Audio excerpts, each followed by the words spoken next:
that you activate my sacred sites again. They're like the chakras in a body, and if they're not operating, I can't either.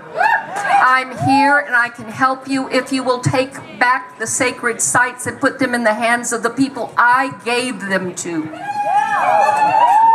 So that's what brought us here to the Black Hills. Now, it's so interesting how God weaves our lives when we don't even understand it. My mother put my feet here in these Black Hills. I was born here. That's the first time I stood here. I lived here till I was 4 years old, and then she took me off wandering around the world to learn more and to wake up inside myself. My grandpa, Eugene Black Bear, would bring me back and sit me at Bear Butte for 4 years so I could learn how to pray, so I could make sacrifice, so I would know how to serve the people and the Mother Earth herself. And then I would come back here some years later and I would bring the International Council of 13 Indigenous Grandmothers. I would get to serve that purpose here in these Black Hills. And then she brought me back through the Pahasapa Unity Alliance and the partnership that we have with the Center for Sacred Studies and the work that we've been doing for the last 10 years to try to return these Black Hills, the Pahasapa, the Hisapa, back into the hands of the Great Sioux Nation. And my grandmother, my Unchi Beatrice Long Visitor Holy Dance, who you've been hearing many stories about. She stood here last year in her little yellow dress, very small. She was already leaving us, and she did blessings because she said, this must be done for all the people, and that we must meet here on this sacred site and to activate the movement for sacred sites all over this planet. It had to start here. That's what you're all about. That's what this is all about. We've had so many challenges this year, but it's the third year. It's like a third round in a sweat. It's what all the healing stuff that came up we needed to look at, and we needed to find where it lived in our own selves and stop pointing fingers and making something else wrong in order for us to feel right. That is a disease that has taken over this planet, and it scares me. It scares me.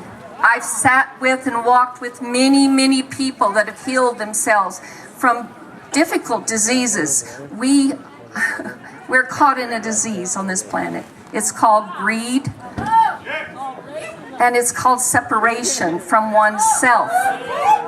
Because when we really step down inside ourselves, when we own who we really are, and we're amazing human beings. We're amazing human beings.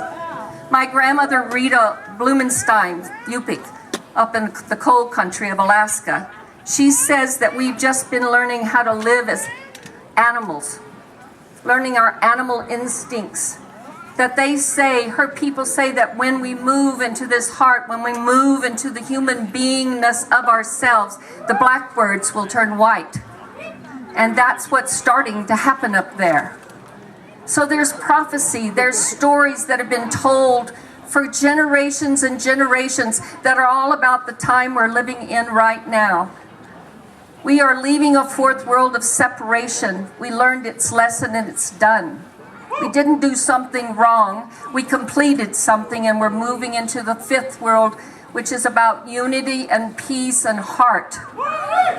It's about what Peter Yarrow got up here and spoke about how to sing about love, how to be love. So we can't talk about that new world. We have to start being it. We can't fight for peace. We have to be peace. And that is my prayer. Can you join with me?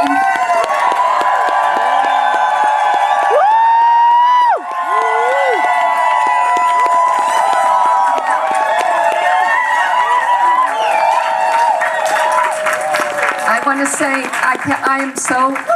I'm so inspired by all of the artists that have come here and the different ways that they sing their songs. And they're different, because some of the languages are different.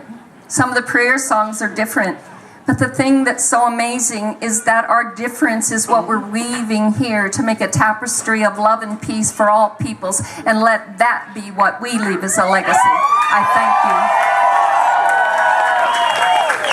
Can I say just give it up for some grandma wisdom right now?